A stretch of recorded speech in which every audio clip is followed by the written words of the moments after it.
Futuporo iaia nei, hei a pōpō ka whakaingoatia te kapa o pango ka tuki atu kia wiwi hei te rā horoi.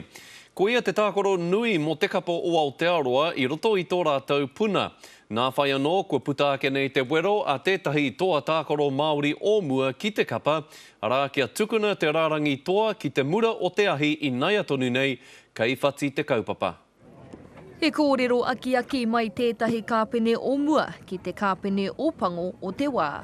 Engari, kei a tāne Norton ētahi mā harahara, ka hore anō te motu kia kite I te kapa matua e tākoro ana. It's a bit of a worry.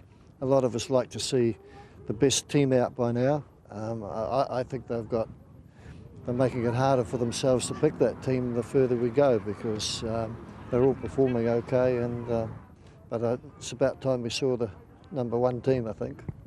He rite nei o na kōrero ki ngā kōrero irere haere I tērā o ngā ipu o te ao, mo te mahere hurihanga a Graham Henry, me arawa ke I hinga ngā ōpango kia wiwi I te whiringa whānui.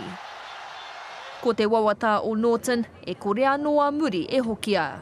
You need to get those combinations right. And, any player you ever talk to, they like to know who's inside them, outside them, and I think that just at this moment might be one of the things that's missing a little bit. He hurihanga kai tākoro ki te aroa kapa o wiwi. I te whare whakapakari tinana rātau I te rānei, e whakarite ana mo te pakanga nui. Every time we play against France, it's a big game, and we're World Cup again, so we'll be looking for a good win against France. He whakataitai anō kei te haere mo ngā paumuri Māori o te kapa o pango, kia ki te ko waika tohua a pōpō. Anyone that comes on or plays in a position out wide has done the job, so she's a bit of a battle out there. Tērā nō te hia kai o Piriwepu, kia puta tōna ihu I ona hoa kairau tokorua.